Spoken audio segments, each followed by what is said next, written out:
wa thalathun darajat. Fa ammal muhlikat fa syukhul muta' wa hawan mutabba' wa ijabul mar'i bi nafsihi.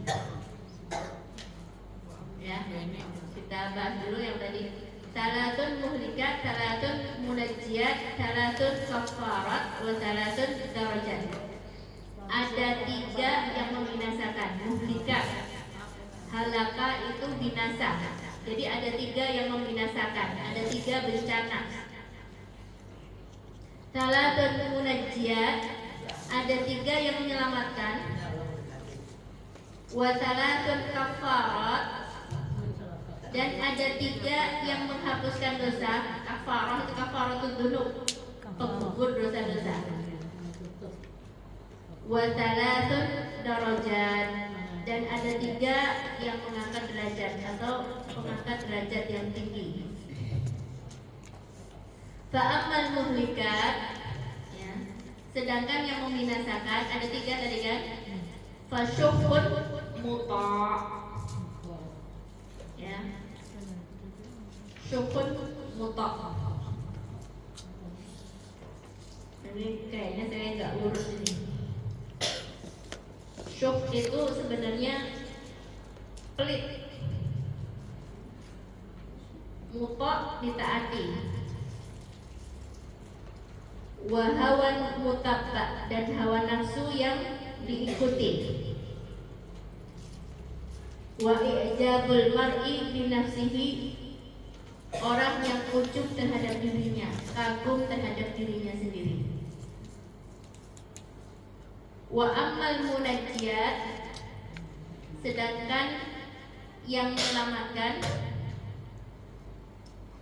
fal adlu fir ridha wal ghadab, adil pada saat ridha senang ataupun ghadab murka. Wal qasdu fil faqri wal ghina, pertengahan atau sederhana antara miskin dan kaya. Wa khasyatullahi fis sirri wal alaniyah, dan takut kepada Allah baik di waktu tersembunyi ataupun terang-terangan. Wa ammal kafarat, sedangkan penggugur dosa-dosa, fantidharus salati ba'da shalah, menunggu-nunggu waktu sholat sesudah sholat. Wa isbaghul wudu'i fil sarabat syabarat, atau makruhat ya di riwayat yang lain. Isbaghul wudu' fil sabarat, ya, menyempurnakan wudu meskipun dalam keadaan sulit. Wa naqlul aqdami ilal jama'at, naqlul aqdam itu memindahkan kaki, maksudnya berjalan atau pergi, ilal jama'at, kepada sholat berjamaah. Wa ammad darajat, sedangkan yang mengangkat derajat, fa'it'amut ta'am, memberi makan, ya, wa ifsya'us salam, dan menyebarkan salam, wa salatu bil laili wan nasu niyam, dan sholat malam ketika orang lain pada tidur. Jadi apa tadi? 3 yang membinasakan, 3 yang menyelamatkan, 3 yang menggugurkan dosa-dosa, dan 3 yang mengangkat derajat. Kemarin kita masih di 3 yang pertama. Apa itu? 3 yang pertama pula. Ada 3 yang menjadi bencana, yang membinasakan.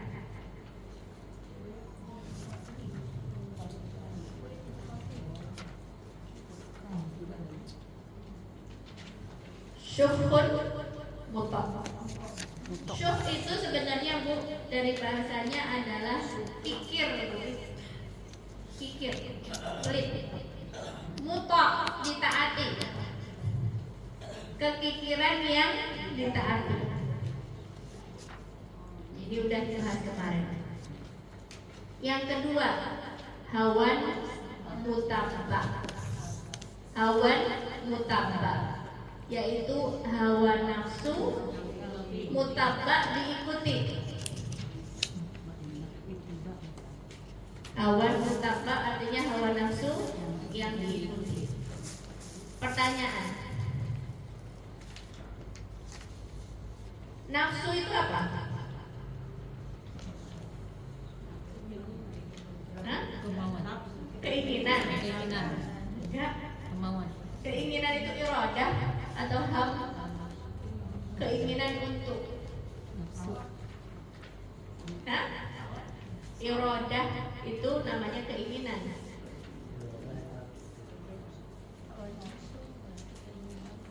Hah? Nafsu, saya tanyanya nafsu itu apa? Syahwat. Syahwat. Nafsu sama syahwat sama nggak? Pesawat. Nafsu sama syahwat beda nggak? Beda. Nafsu jalan-jalan, nafsu lihat-lihat. Nafsu makan. Nafsu itu adalah ruh yang terhubung dengan jasad. Itu namanya nafsun. Ma'inah. Ruh yang terhubung dengan jasad. Setiap kita punya nafsu nggak? Punya. Sebelum terhubung dengan jasad kita, ruh kita di mana? Mati. Di mana yo? Di Di alam roh. dalam ruh. Di alam roh. Kata Nabi, waktu di alam roh itu berarti belum terhubung sama fisik kita ya, belum terhubung sama badan kita. Dia masih di alam roh. Ketika di alam roh, itu kata Nabi apa? Arwahun junudun mujannadah. Ruh itu berkelompok-kelompok. Dia itu sempat ketemu sama ruh-ruh yang lain. Barang siapa ketemu, maka dia kenal. Maka di dunia pun dia gampang ketemunya sama orang ini. Maksudnya bukan gampang ketemu, tapi gampang nyambung. Diajak ngobrol itu enak, sefrekuensi bahasanya. Kenapa? Karena udah kenal mulai dari zaman dulu, zaman alam roh. Ada nggak teman-teman ibu yang diajak ngomong kok langsung nyambung aja, enak aja, asik aja? Tapi ada orang mikir nyambung gitu. Saya tidak berusaha buat deket, tapi kok temanya nggak nyambung gitu. Ada nggak? Ada. Bisa jadi belum kenal waktu dari alam roh. Iya. Ya, alam roh itu ya kalau sefrekuensi maka dia gampang ketemunya, nyambungnya, ngobrolnya enak. Itu di alam roh. Ketika seorang ibu hamil berusia 120 hari, berapa bulan? 4 bulan. Maka diperintahkan al-malaku al-muwakkalu bil arwah. Ada malaikat yang bertugas untuk meniupkan ruh. Di setiap ibu yang memiliki janin berusia 120 hari. 4 bulan. 4 bulan.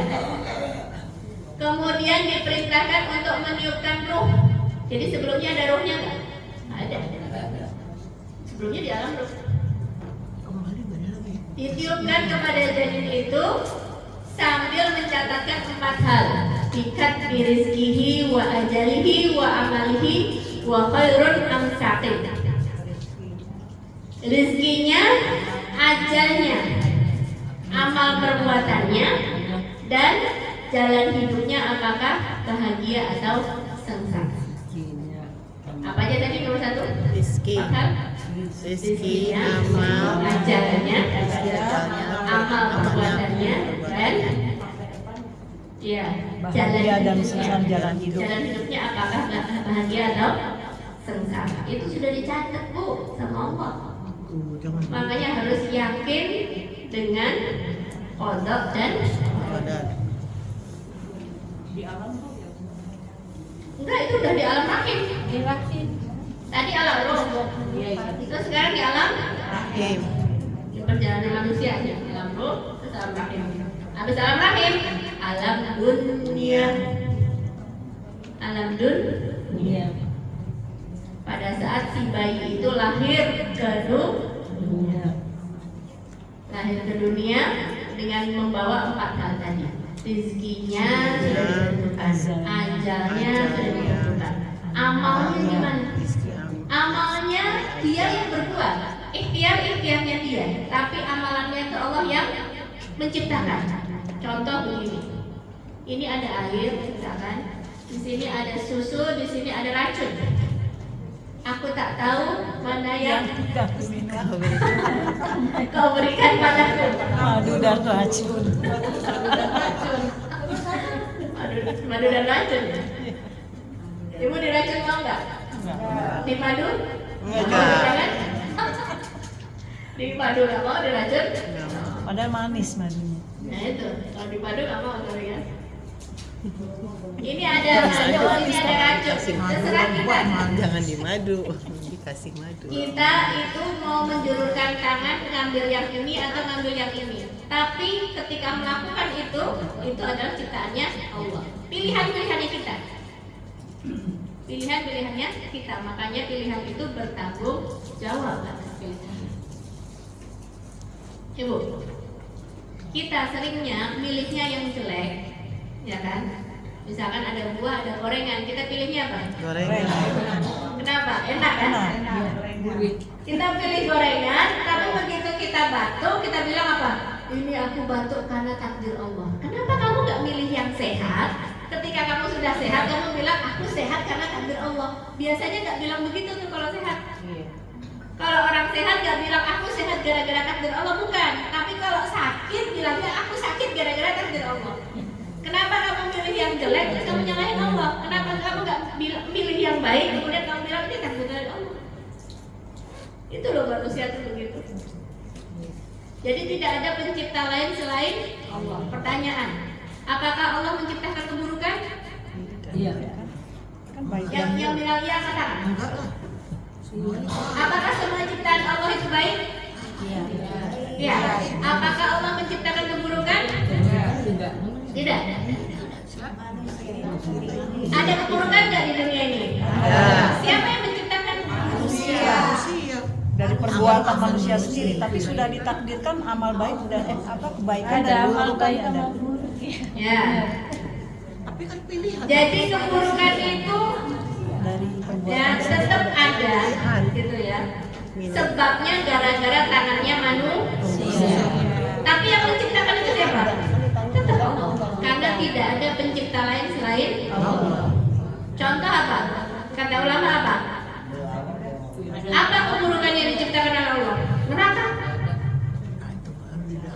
Tapi apakah Allah memerintahkan kita masuk neraka? Kita disuruhnya masuk surga. Kita milihnya. Jadi tidak ada pencipta lain selain Allah. Ya. Di antara keburukan lagi yang diciptakan oleh Allah apa? Iblis, setan yang membisik-bisikkan manusia. Tapi apakah kita disuruh ngikutin dia? Tidak. Kita dia? Tidak. Istilah mudahnya. Orang itu kalau bikin meja sekaligus sama kolongnya. Tapi nggak ada orang bilang aku mau bikin kolong. Pasti orang bilangnya apa? Aku bikin meja. Otomatis kan ada meja, ada kolongnya, benar? Iya. Karena ada kebaikan pasti ada keburukan. Sebagaimana ada siang pasti ada malam.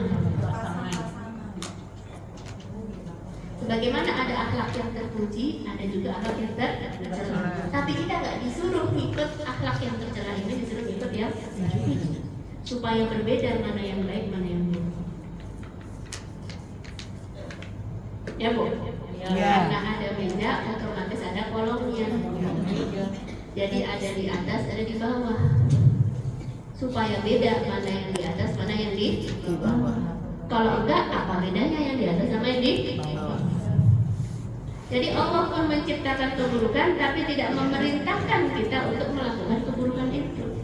Karena kita ikhtiar kita terserah, bebas. Kita mau ambil yang ini atau yang ini. Udah, clear? Jadi Allah tetapkan 4 hal: rezekinya, ajalnya, amal perbuatannya, dan yang keempat jalan hidupnya, apakah dia sengsara atau bahagia. Ya, jalan hidupnya itu ada di alam rahim. Kembali ke tadi, nafsu. Ketika ditiupkan ruh dan ruh itu sudah terikat sama jasad, maka itu namanya nafsu. Nafsun. Setiap kita punya nafsu nggak? Punya jiwa. Ya. Jiwa ini ketika dia sudah terhubung sama jasad, sama fisik kita, maka hiduplah dia. Ketika terpisah ini jiwa dari jasadnya, maka matilah si jasadnya.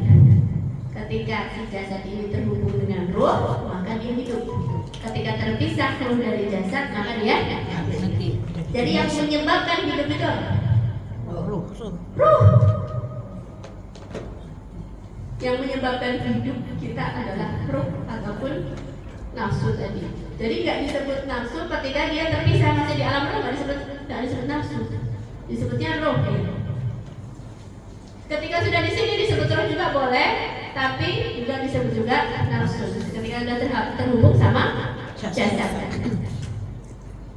sudah terhubung sama jasad kita, namanya nafsu tadi kan. Ternyata yang namanya nafsu ini, Bu, dia punya kecenderungan, punya kecondongan. Dia merasakan kenikmatan, dia merasakan keindahan, kenyamanan. Sebagaimana dia juga merasakan tidak enak ketika ketemu sama yang tidak disenangi. Itu nafsu. Bu, Ya. Ada orang makan nasi padang, ya kan? Enak banget, lapar, enak banget. Kita bilang apa? Nafsu amat loh, gitu kan? Kenapa? Karena dia merasakan kelezatan. Jadi nafsu ini merasakan kenikmatan, kelezatan. Makanya dia cenderung mengikuti apa yang dirasakan nikmat oleh nafsunya. Ibu ada yang senang sambal? Iya. Raja sambal ya. Ada yang suka ngopi nggak? Ada. Gimana tuh kalau ngopi, Bu? Enak. Yang merasakan kenikmatan, kelezatan itu Nafsu. tadi Nafsu. Dah. Kopi hitam nggak apa-apa ya.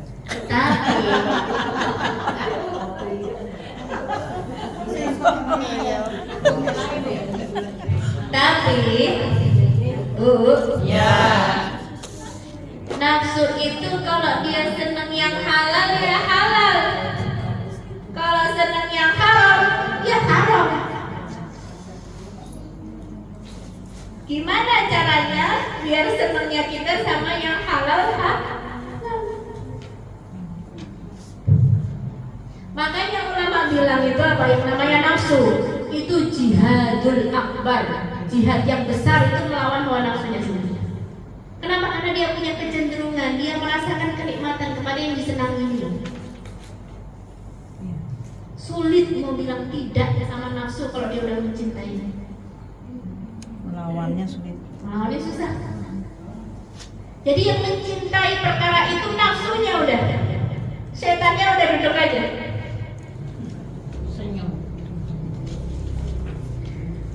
Masalahnya kalau cinta sama yang halal-halal nggak apa-apa.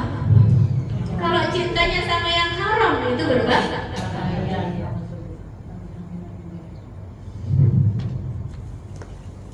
Cinta sama suami orang. Orangnya belakangan. Cinta sama istri orang.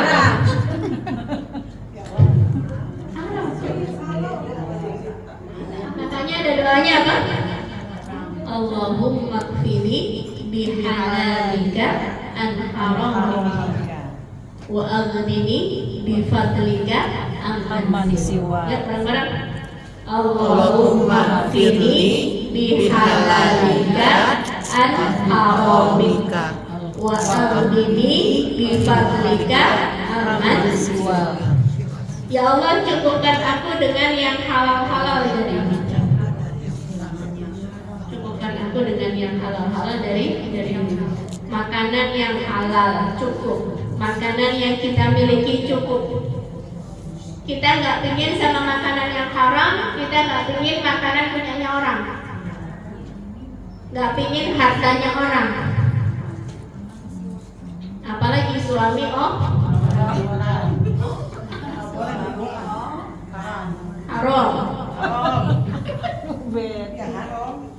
Ya. Tapi yang bahaya adalah karena nafsu mencintai dan dia mengikuti apa yang menjadi dorongan nafsunya, hawanya. Ini nafsunya, ini hawanya, ikut di belakangnya.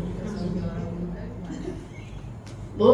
Ya. Coba doanya sekali lagi. Allahumma ini bihalalika haramika wa awini bifadlika amman siwa.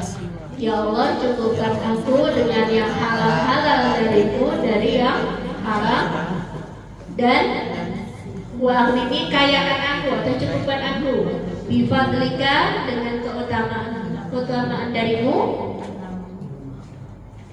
wa awini bifadlika amman siwa, dari selain engkau.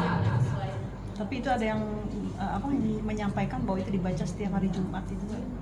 Saya nggak tahu. Wah, tiap hari ya buah itu. Wah. Boleh kapan saja. Yang namanya doa sebenarnya mutlak ya, boleh dibaca di waktu-waktu mustajab. Cuman satu Bu, kalau lagi doa itu doain juga saya sekalian. Insyaallah. Oke, lanjut ke nafsu. Ini nafsunya, ini hawanya. Dia ngikut di belakang, ya. Berarti nafsunya ngikut di belakang hawanya. Hawanya bilang apa? Belok kanan, dia ikut ke kanan.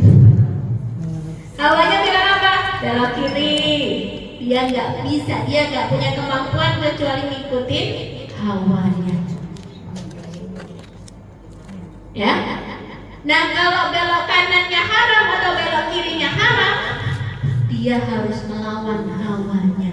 Padahal nafsunya sudah mencintai hawanya. Gimana tuh? Mudah atau susah kira-kira? Susah. Makanya kadang-kadang, bukan kadang-kadang, memang betul, melawan setan itu lebih mudah daripada melawan Diri sendiri. Hawa nafsu.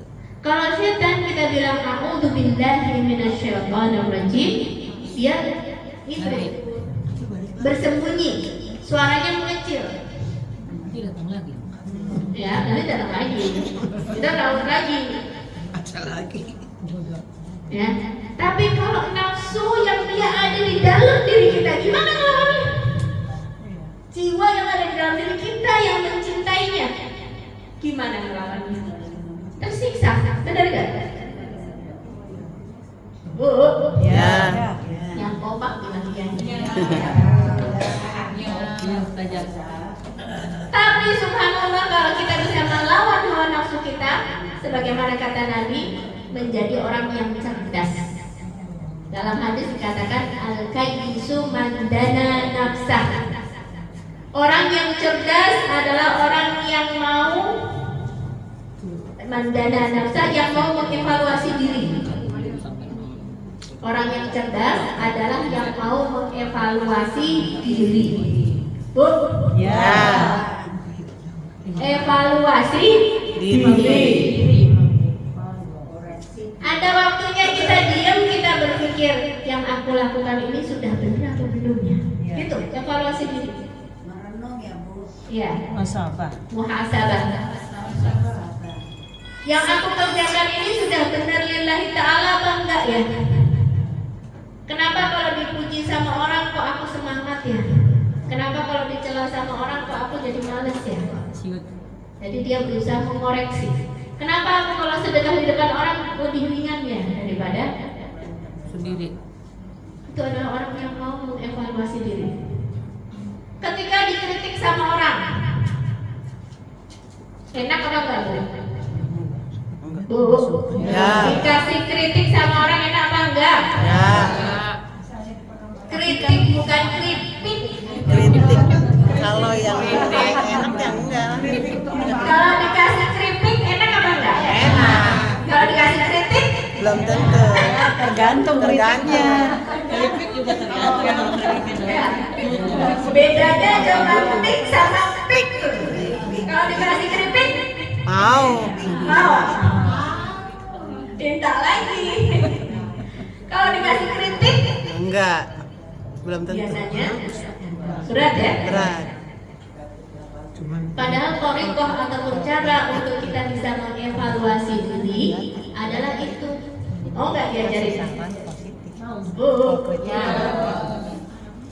Karena kita itu seringnya kuman di seberang lautan Nampak. gajah di pelupuk mata Tak nampak.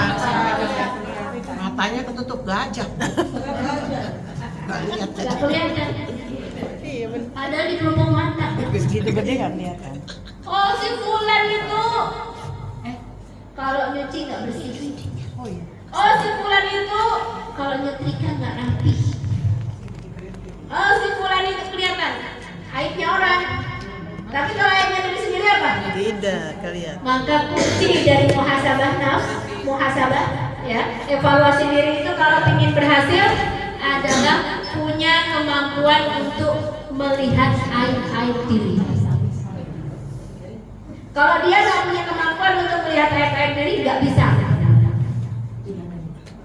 Nanti kayak poin yang ketiga tuh, kayak ijabul mar'i binafsi, merasa ujub sama dirinya sendiri. Gua mah enggak, gua insya Allah ikhlas gua mah.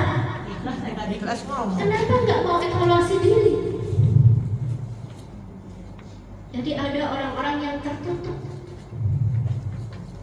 Kayak saya ini orang penceramah harus dengar juga ceramahnya orang, Bu. Iyalah. Nanti Ya? merasa paling benar. Ya. Iya. Hanya merasa paling bagusnya. Betul. Akhirnya merasa mahjubun bil ilmi, tertutup karena ilmu-ilmunya. Padahal mesti semua amat ya. Jadi siapapun ustaz harus punya ustaz. Siapapun ustazah harus punya ustazah. Betul. Mungkin bukan secara teorik ya, tapi bisa dari akhlaknya, dari bagaimana dia mendidik anak. Ya, jadi ada konsep cara untuk bisa mengevaluasi diri. Yang pertama, udah pernah saya kasih belum? Pertama, bertanya kepada Syekh Al-Alim Al-Basir bi Uyubin Nas, seorang ulama yang mengetahui aib-aib yang tersembunyi pada diri manusia. Tapi yang ini zaman sekarang sudah sangat sedikit sekali. Jarang sekali orang yang mampu mengenali aib-aib diri. Bu ini. Bu, ya. Kadang-kadang kalau aib besar-besar kelihatan, nampak. Tapi ada aib-aib yang tersembunyi. Mau dikasih contoh? Ada akhlak namanya akhlak taghaful. Taghaful. Ini saya belajar dari suami saya nih, Masya Allah. Akhlaknya taghaful. Taghaful itu memaafkan, melupakan. Tapi ada yang sebaliknya ini. Sebaliknya taghaful itu apa? Dia itu sangat ingat sama detailnya. Kan gue udah pernah nyumbang, itu bukan nyumbang, itu namanya bantu. Bantu sama nyumbang tuh beda. Sampai detail kata-kata pun nih, enggak, kamu bukan nyumbang, itu namanya bantu. Coba gue. Memang ikhlas. Ada orang yang sangat detail dengan kesalahan orang. Kamu tadi nggak ngomong begitu? Aku ingat kamu ngomongnya nggak kayak gitu. Kata-katamu tadi nggak kayak gitu. Jadi apa apa? Inilah yang bertentangan dengan akhlak taghaful. Ialah yang sedikit-sedikit, yang dimaafin. Nanti berantem ya. Karena ada orang yang begitu, ketemu sama hal yang detail dikit, gak bisa, saya gak terima. Aku tadi ngomongnya gak kayak gini. Dari kecil jadi. Aku dengar aku bingung. Padahal disuruhnya akhlaknya taghaful. Ini suami saya kayak gitu. Suami saya itu gak terlalu mempedulikan meskipun dia ngomongnya begini. Ya udah. Masya Allah. Aduh, kalau saya jadi kamu kayaknya nggak bisa deh, nggak terima. Dari mana aja. Kenapa kamu nggak marah? Ya nanti dikira kita ngambek, udah nggak usah. Coba Bu. Jadi, saya belajar sama suami saya, masya Allah, akhlaknya taghaful, mudah memaafkan. Jadi lupain maafin. Jadi gampang baik lagi sama orang ya. Kalau perempuan kan kadang-kadang nggak kayak gitu ya, baper ya. Ingat sampai titik komanya pun ingat. Iya Bu. Kayaknya dendam ya. Jadi ada akhlak-akhlak yang seperti ini. Nah, aib-aib yang tersembunyi seperti ini, kalau kita nggak punya bekalnya, yaitu senang mengevaluasi diri, ya, nggak kebuka. Caranya tadi yang pertama apa? Bertanya kepada syekh, ya, ulama al-alim, ya, al-basir bi uyubin nas, yang mengetahui aib-aibnya manusia. Tapi zaman sekarang sudah jarang. Mana nanya ke siapa? Iya. Saya nggak ada. Ada akhlak lagi, misalkan akhlak yang buruk ya.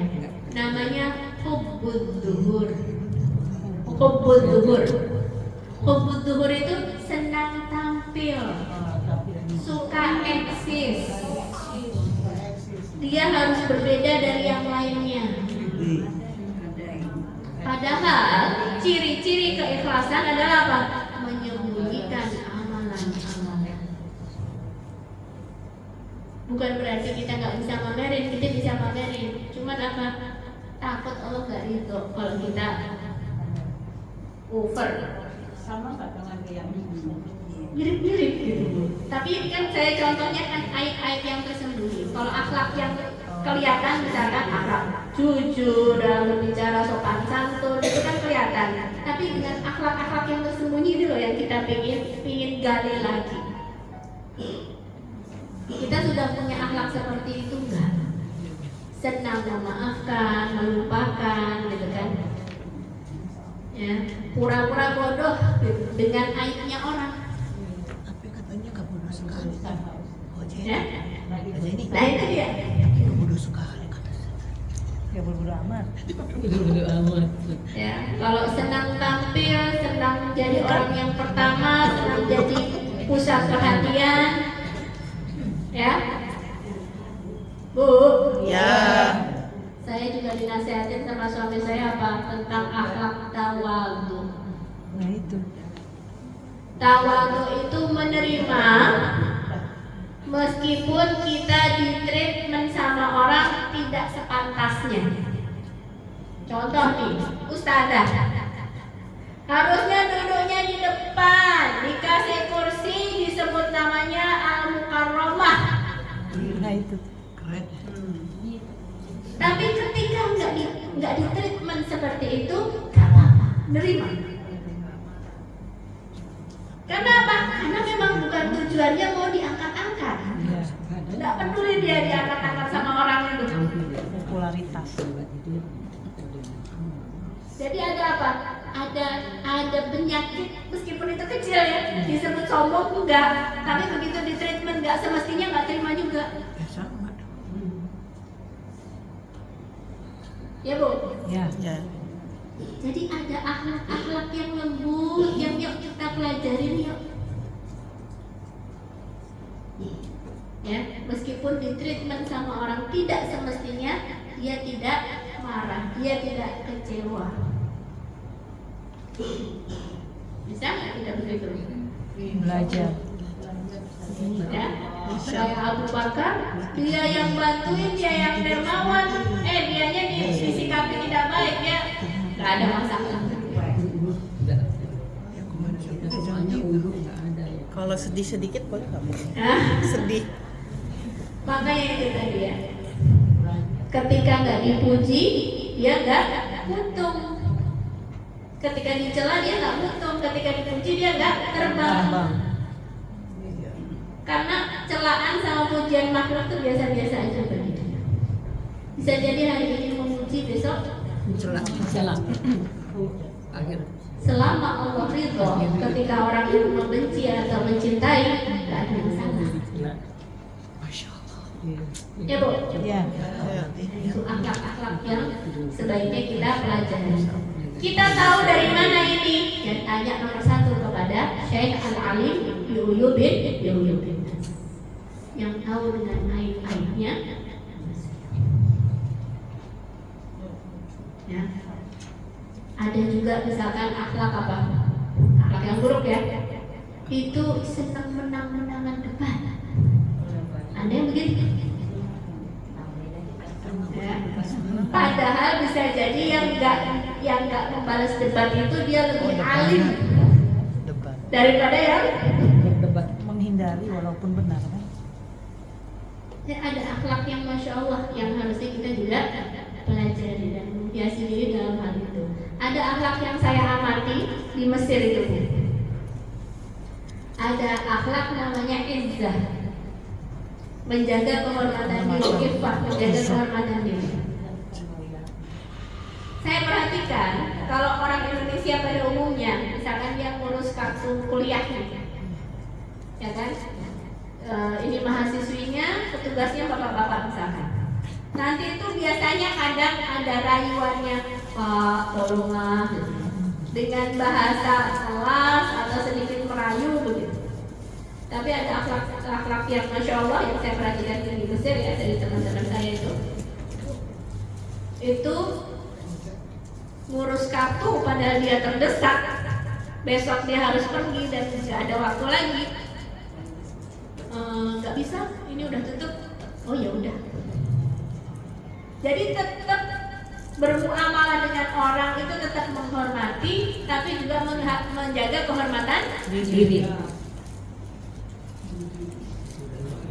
Kadang-kadang parahnya di emak-emak nih, ya, nawar tempe cuma kurang 1.500 rupiah, Sayur masih tapi mau melunakkan kata-katanya Si dia. abangnya. Bener nggak? Nawar. Padahal Allah katakan dalam Al-Quran apa? Wala taqta'na bil qawl. Coba dibuka di ayatnya, biar kita belajar. Ada yang tahu ayat berapa? Surah berapa?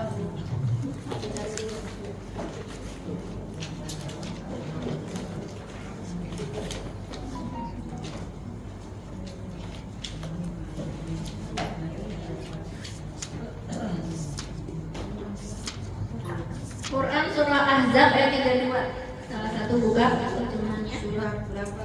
Al-Ahzab. 33 Al-Azab.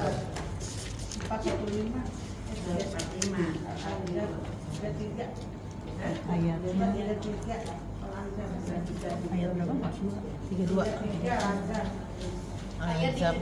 Ayat 32. Wahai istri-istri Nabi, kamu tidak seperti perempuan-perempuan yang lain. Jika kamu bertakwa, maka janganlah kamu tunduk melemah lembutkan suara dalam berbicara sehingga bangkit nafsu orang yang ada penyakit dalam hatinya, dan ucapkanlah perkataan yang baik. Ya.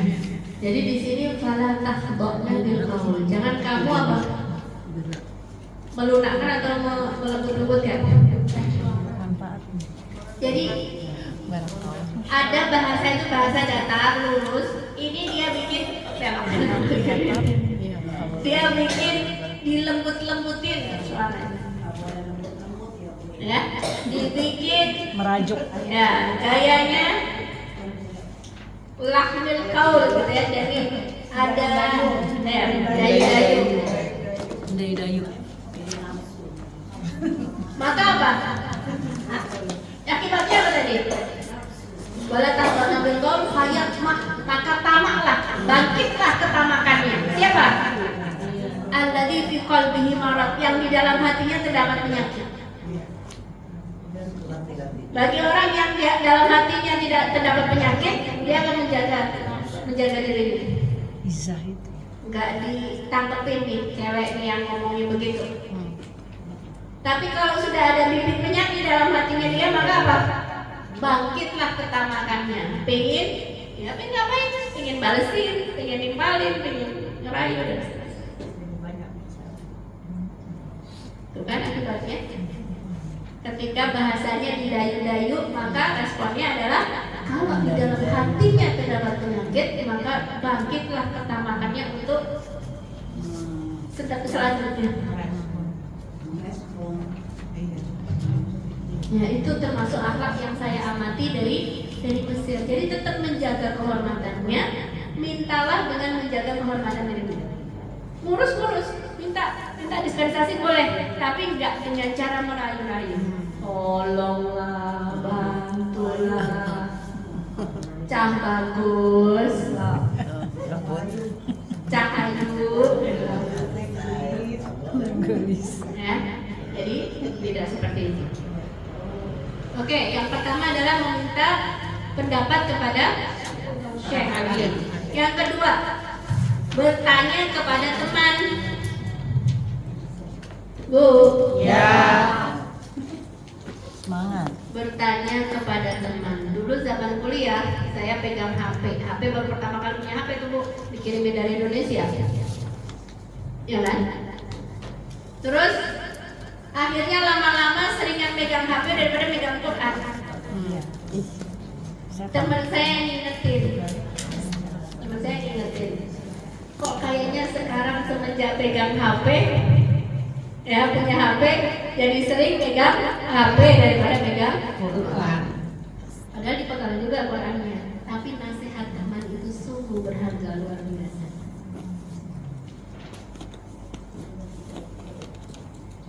Ya. Dulu zaman kuliah ada yang nembak tuh saya. Telepon terus menyatakan. Bikin galau. Makanya saya cerita sama teman saya. Ibu itu jangan cerita sama suami saya. Tapi udah tahu sih dia nggak ada yang saya tutupin. Semuanya saya ceritain. Terus udah gitu, saya cerita sama teman saya, kata teman saya apa? Jagalah kehormatanmu, jagalah kehormatanmu, jagalah kehormatanmu. Saya bilang, saya salah apa?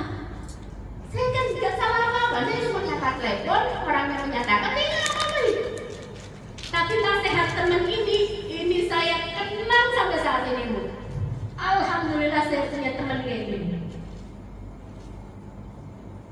Bagi saya, nasihat dia itu sungguh-sungguh berharga.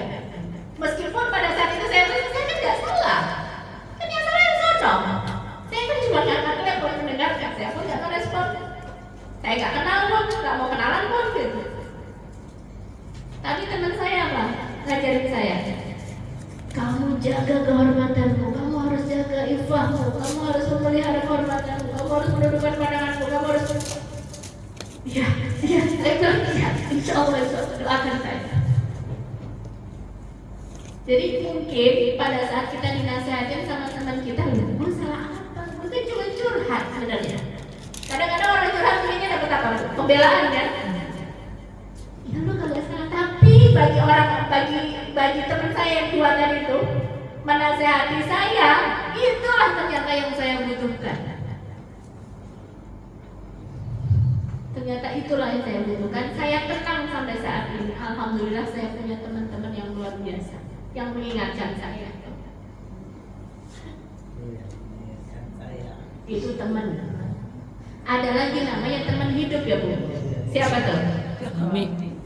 Senang nggak kalau dikritik sama suami Bu? Tergantung sih. Tergantung ya. Terima nggak Bu kalau dikritik Bu? Kadang terima, kadang enggak.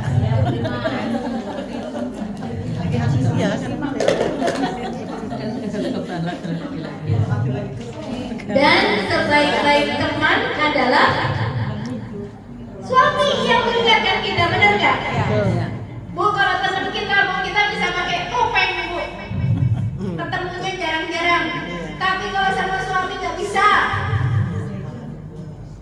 Dia tahu apa adanya kita itu. Asli-aslinya kita itu tahu. Sehingga kalau dia mau menasehati dalam kebaikan, dalam ketaatan kepada Allah, itulah suami yang keren. Bu? Ya. Keren. Ibu tahu nggak ada hadisnya? Allah akan merahmati seorang laki-laki yang dia membangunkan istrinya untuk sholat. Apabila istrinya nggak mau bangun di sholat tahajud, maka dia diperciki air. Dan Allah merahmati seorang istri yang dia sholat tahajud kemudian membangunkan suaminya untuk sholat. Apabila tidak mau, maka dia diperciki dengan air. Allah akan merahmati mereka. Kalau istrinya suaminya Gak mau. Dibangunin marah. makanya itu ya. Nah kalau dia tahu suaminya kayak gaya, makanya boleh tuh. Saling memerciki. Dipersik, jangan pakai gayung. Saling memerciki. Mandi, itu mah mandi kalau pakai gayung. Perhatikan hadisnya, Pakai lap basah. dua-duanya. Allah akan merahmati seorang suami yang dia sholat tahajud kemudian membangunkan istrinya. Kalau dia tidak mau maka diperciki dengan air. Dan Allah akan merahmati seorang istri yang dia sholat tahajud dan membangunkan suaminya. Apabila Sandy mah suami nyebol. tidak mau maka diperciki dengan Air. Kenapa Allah merahmati pasangan ini?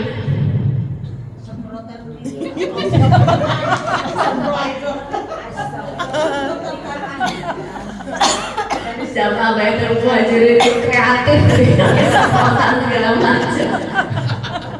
Kalau Bu Betty dibanjur. Nggak takutnya dosa bu istri suami. Sebentar, nanti dijelasin.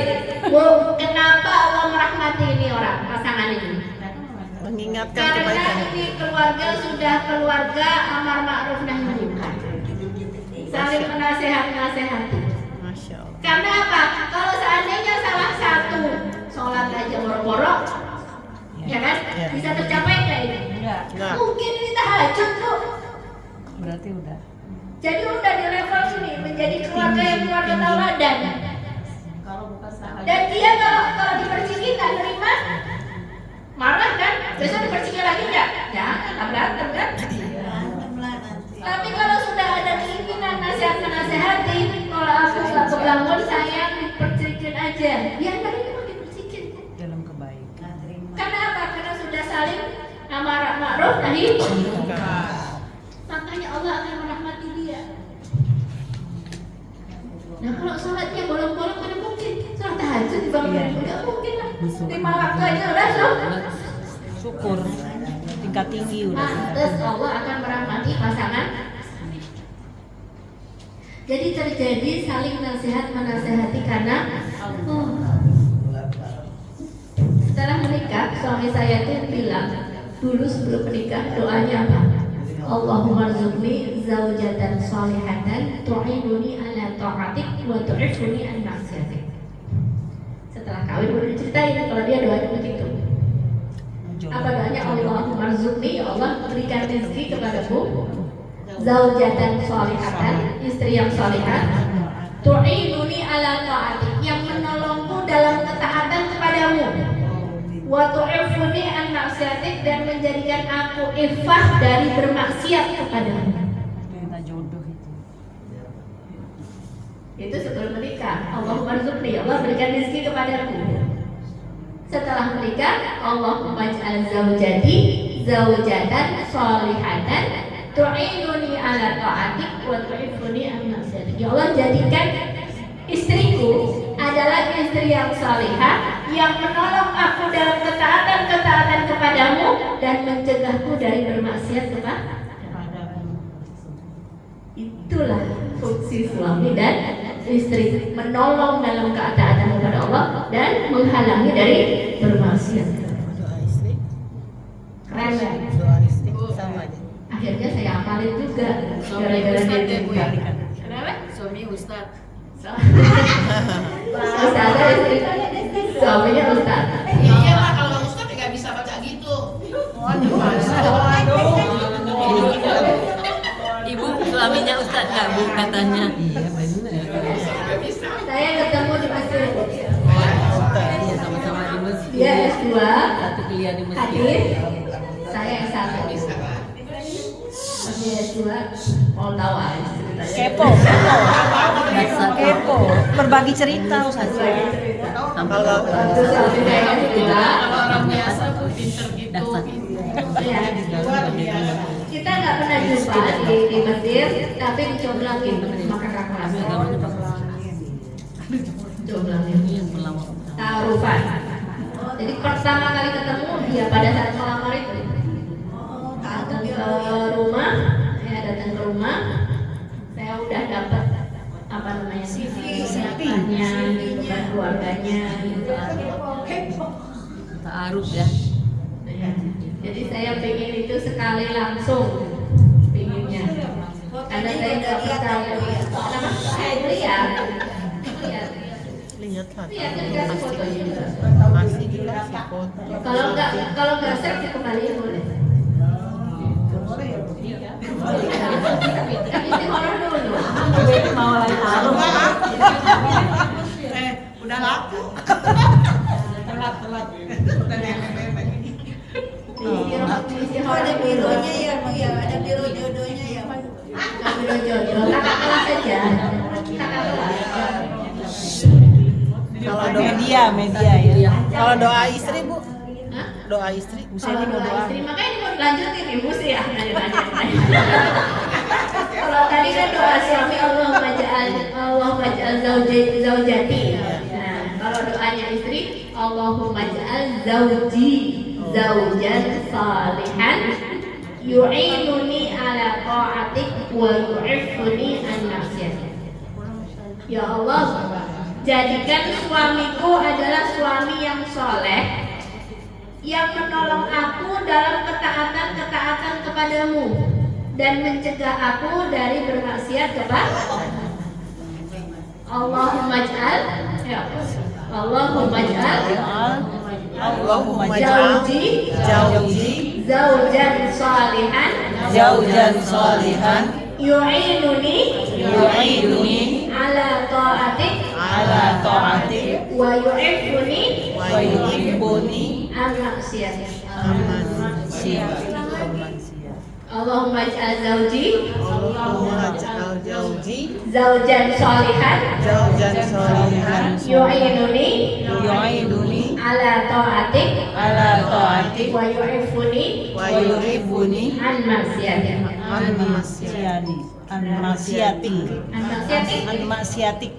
Dari bermaksiat kepadamu, ya Allah. Menolong aku dalam ketaatan kepadamu dan mencegah aku dari bermaksiat kepadamu. Adanya istri mencegah dari maksiat ya? Iya.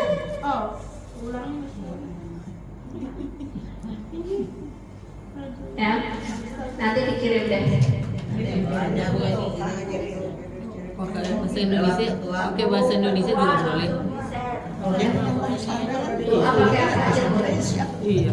Bu, Ya. kurang kompak bilangnya. Ya. Bu, Ya. jadi suami yang menolong dalam ketaatan mencegah dari bermaksiat. Ya. Dan jadi istri yang menolong suaminya dalam ketaatan kepada Allah dan juga menghalangi dia bermaksiat kepada Allah. Jadi ifah, jadi terpelihara. Kenapa? Ada istri.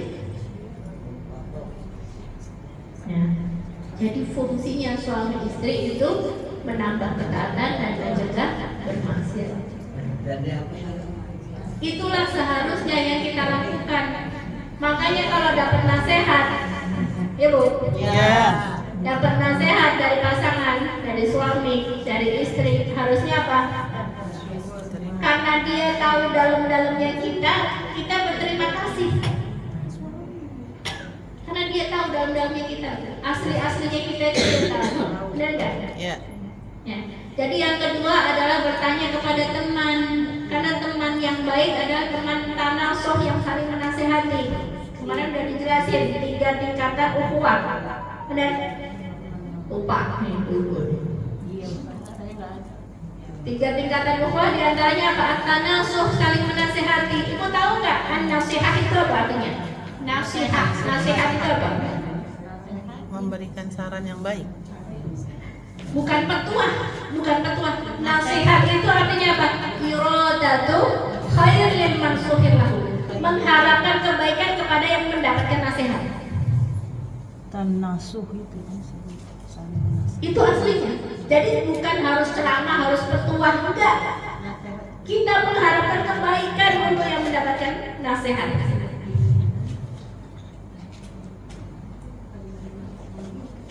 Wa tawasau bil haqqi wa tawasau.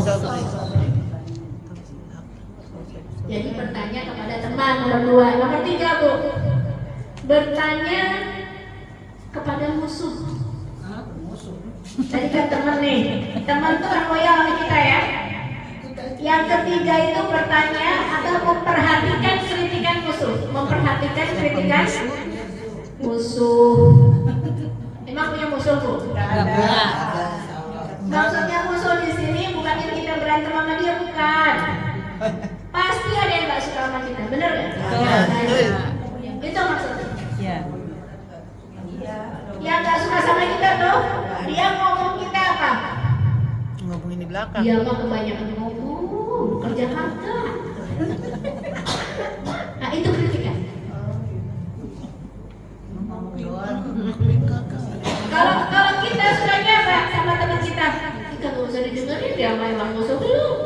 Tapi bagi kita yang membutuhkan nasihat, kritikan itu baik buat kita. Coba kita perhatikan, jangan-jangan betul apa kata dia. Oke ya, ulangi ya. Yang pertama tadi bertanya kepada Ustaz. yang kedua bertanya kepada teman, minta nasihat.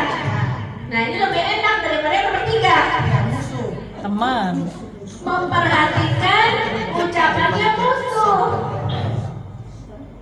Bu, Ya. kenapa yang ketiga ini?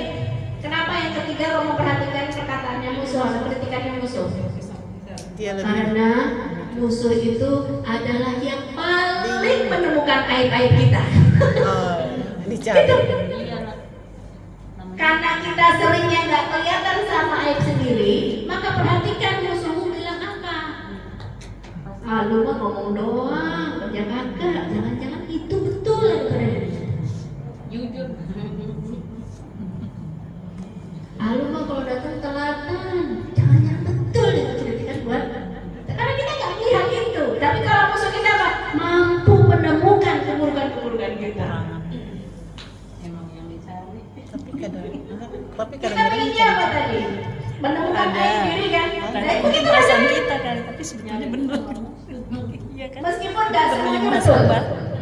Iya kan? Bisa jadi dia cuma nggak suka aja sama kita, bisa jadi. Tapi bagi orang yang sudah siap untuk mengoreksi diri, maka dia akan memperhatikan orang yang nggak suka sama dia ngomongnya apa sih. Itu kalau orang mau maju begitu, Bu. Menerima. Umar bin Khattab itu ada pengkritiknya nih. Pengkritik Umar namanya. Apa-apa dikritik, apa-apa dikritik. Umar, ya kamu itu sudah melakukan 2 hal. Mengumpulkan 2 lauk dalam 1 meja dan mengumpulkan 2 pakaian dalam 1 hari. Padahal kita mengumpulkan berapa lauk dalam 1 meja? Hah? Satu kalau ikan. Bermacam-macam ya. Ikan. Itu mengumpulkan 2 lauk dalam 1 meja aja dikritik Umar. Mengumpulkan 2 pakaian dalam 1 hari, jadi ada pakaian keluar atau ada pakaian siang hari, ada pakaian malam hari. Nah kalau kita pakaian kesini sendiri, pakaian pengajian sendiri, pakaian kondangan sendiri di lemari ya penuh. Suruh juhud. Ya, Suruh juhud. begitu mau pergi bilangnya apa? Ya Allah, aku nggak punya baju. Dan penuh. Nyari lagi. Nyari Aku lagi. nggak punya baju. Nah, itu semua baru dan Ya memang macam-macam. tenang saja ya Allah. Bener nggak? Ya. Betul. Padahal banyak banget. Kurang banyak. Tapi biasanya dipakai itu lagi deh. karena nyaman ya. Yang deket tuh, Yang yang dekat. pojok gampang Yang diatur. pojok susah. ada yang nggak kepake. Nah, dekat. Terus tahun Nah, kata Umar bin Khattab apa? Oh, kalau yang dua itu sudah aku rubah. Jadi begitu dikritik dia sudah berubah. Sekarang aku makan cuma satu lauk, sekarang aku berpakaian juga cuma satu. Coba. Padahal Amirul Mukminin menjadi pemimpin. Dan begitu pengkritiknya wafat, meninggal, bukannya happy, syukurin lu mampus lu, kritik gue mulu sih, kayak gitu. Tapi justru sedih, tidak ada lagi yang menunjukkan kepada aibnya Umar.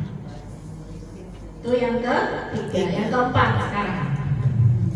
Yang keempat, cara bisa mengetahui aib diri adalah dengan memperhatikan seandainya kita di posisi dia.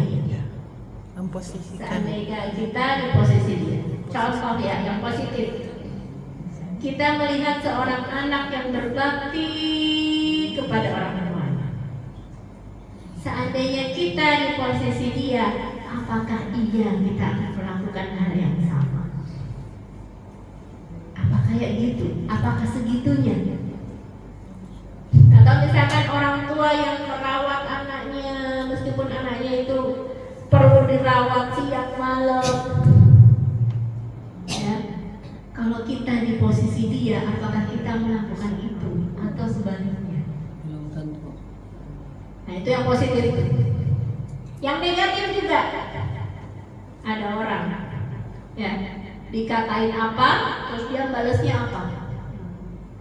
Kalau kita di posisi dia adalah orang yang dikatain tadi, kita bakal balas apa ya kira-kira?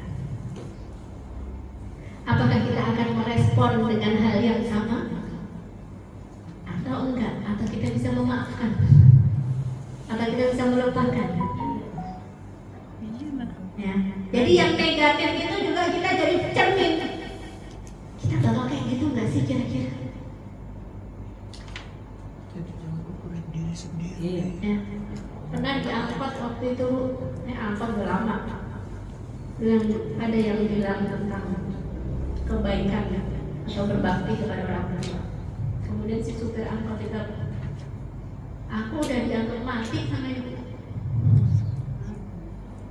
Aku sudah dianggap tidak ada lagi. Jadi aku sudah dianggap mati sama ibu. Bisa jadi itu terlontar karena suatu hal yang bikin kecewa, Orang tuanya. ya kan? Tapi dalam posisi itu, misalkan kita jadi anak, apa iya kita akan merespon orang tua kita yang lagi kesel itu seperti itu? Begitu lagi kesal. Aku udah dianggap mati. Meskipun kejadiannya pasti nggak sederhana ya Bu ya, pasti ada konflik dan seterusnya. Dalam posisi itu kita bakal kayak gitu loh. Iya. Saya kadang nemenin orang bagi waris Bu, kadang-kadang orang yang udah dikasih paling banyak gitu ya, tapi dia yang paling tidak terima ketika si bapak itu setelah ibunya meninggal menikah lagi karena khawatir hartanya Ambil. terbagi lagi kepada ibu yang Baru. padahal dia sudah dikasih, ini anak yang paling banyak, kelihatan dari zahirnya ya, mungkin dikasihnya sama kurang lebih, tapi ekonominya masya Allah bukakan rezeki sama dia sehingga nampak berkecukupan. Tapi begitu pembagian waris ternyata dia pun yang paling ngotot. Berarti kurang ya. Bagus. Ya Allah, kita nggak tahu kalau kita di posisi dia bakal begitu apa enggak? Ya. Oke, jadi yang ketiga apa? Meletakkan kita di posisi orang lain. Kalau positif kayak gitu enggak? Kita bisa bercermin enggak? Kalau itu negatif, kita bakal kayak gitu enggak? Jangan sampai. Itu yang keempat ya. Tempat. Yang kelima, kita meletakkan diri kita di tengah-tengah masyarakat.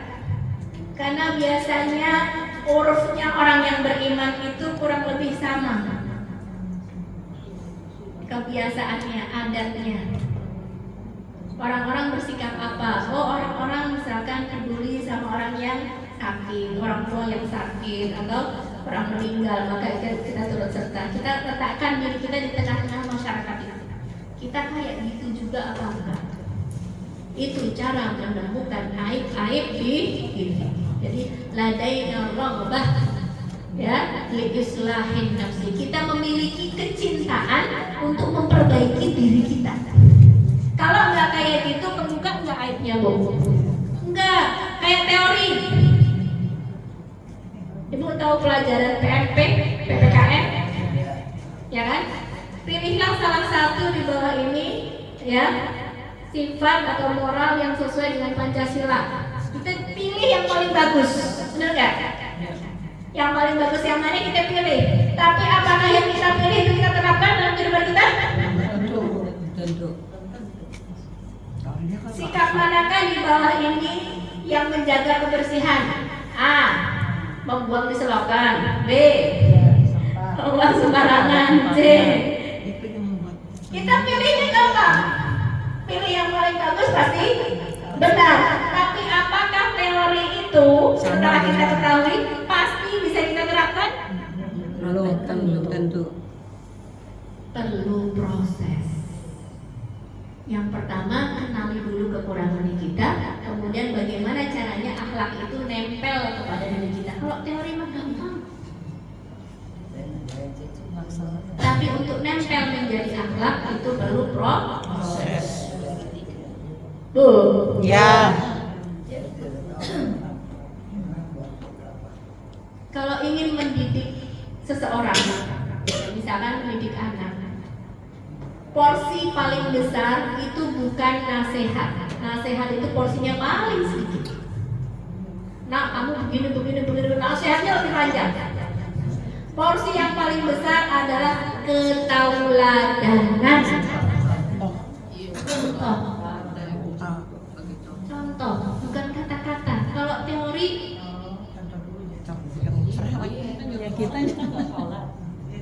ketauladanan.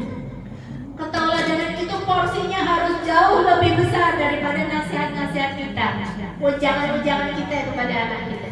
Anak kita bilang apa? Udah hafal nih, udah hafal.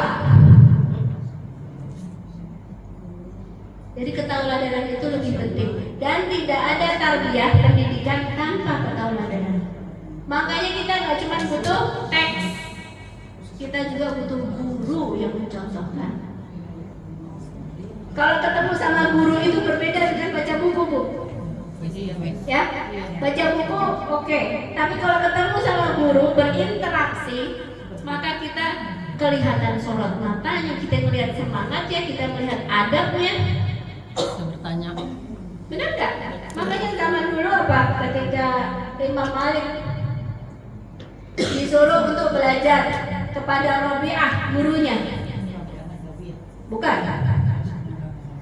Ta'allam min adabihi qabla ilmihi. Ambillah adabnya dulu sebelum ilmunya.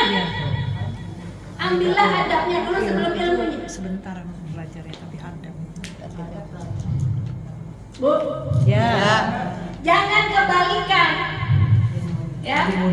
Ini dia ketauladanannya bertentangan dengan nasihatnya dia. Contoh, orang lepas perpus nih, merokok. Sambil bilang apa? Jangan Rokok. Dia bilang apa kepada anaknya? Ya, jangan kayak gitu sama temannya, nggak baik. Sama teman harus baik, gitu kan? Di rumahnya dia ngeliat sama bapaknya berantem mulu. Cocok nggak ini? Enggak. Dia bilang jangan berantem sama temannya. Teman itu harus disayangin. Pada saat yang sama dia sampai rumah ngeliat emaknya berantem sama bapaknya. Jadi nggak boleh kasar sama orang. Ini sama teman, ini sama suami. Coba. Jadi ketauladanannya itu bertentangan sama teorinya. Nyambung apa enggak, Bu? Enggak. Sampai jam berapa nih ya tadi? 2:30, Bu. Ini udah 2:30 nih ya, kurang 3 menit. Pasarnya kurang seperempat. Iya. 15 menit lagi. Sebentar lagi, Bu. Sebentar lagi. 15 menit lagi. Bu, Ya. saya mendengarkan Cepat silakan. Dr. Torek Swaidan itu menyampaikan begini, ya Bu ya. Ada akhlak-akhlak timur, ada akhlak-akhlak barat. Kita ini luar biasa istimewa dalam hal-hal akhlak timur, akhlak ketimuran. Contoh, ada orang tua pakai kita nunduk, Iya. hormat, gitu kan? Kayaknya kalau berbagi kita berlomba-lomba untuk berbagi. Orang timur misalkan timur tengah, kalau ada tamu itu satu kambing disembelihin suruh makan. Itu akhlak-akhlak timur. Sabar, pemurah, dermawan, itu akhlak timur. Tapi kita jangan lupakan juga akhlak barat yang mana itu bagian dari nilai-nilai Islam. Akhlak barat apa? Disiplin. Benar nggak? Ya, betul. Menghargai waktu, Ya. menghargai ilmu pengetahuan, bermusyawarah untuk mufakat. Emangnya ini bukan Islam Bu, akhlak barat ini? Islam. Islam. Ajaran Islam. Kenapa begitu kita ajarkan tentang akhlak seolah-olah harus tawadu, harus penyayang, harus hormat pada orang tua saja, tapi kita nggak mau pakai disiplinnya, menghargai waktu, menghargai ilmu pengetahuan. Kenapa ada dikotomi antara akhlak barat dan akhlak timur?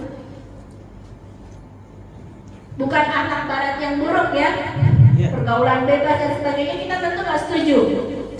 Tapi ini adalah sumber masalah kejayaan umat Islam. Catat.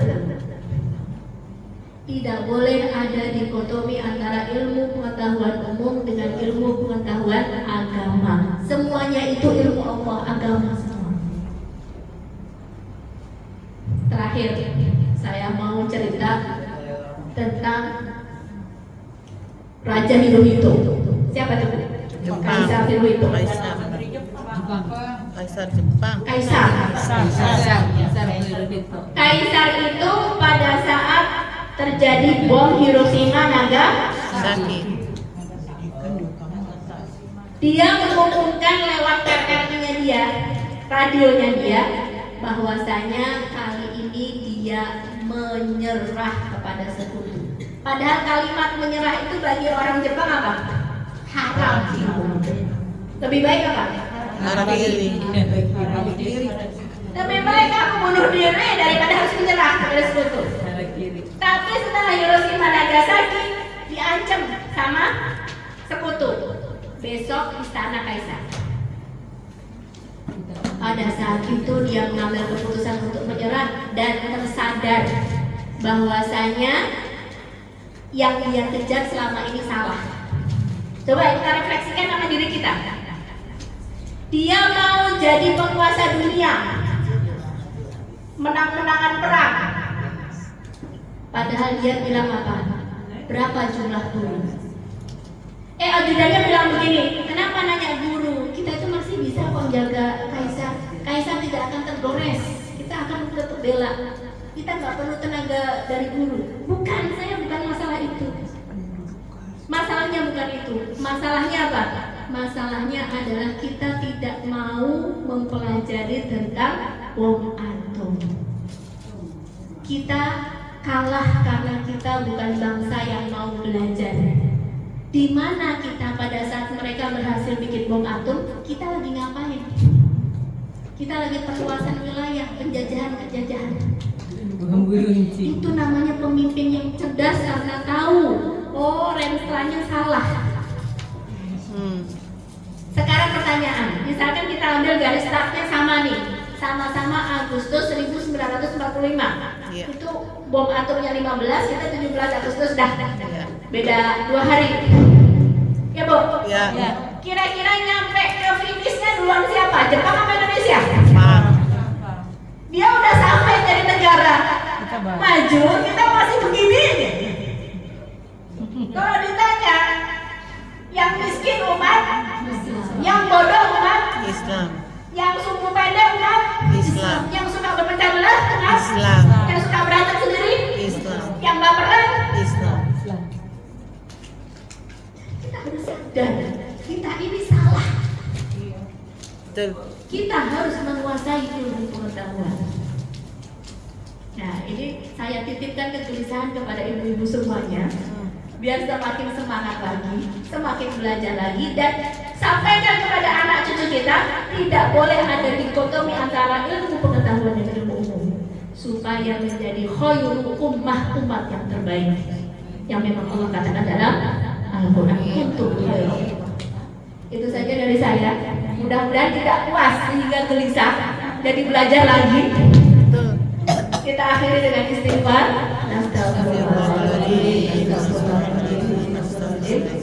Dan kafaratul majlis, subhanallah wa bihamdihi, asyhadu an la ilaha illa anta, astaghfiruka wa atubu ilaik. Assalamualaikum.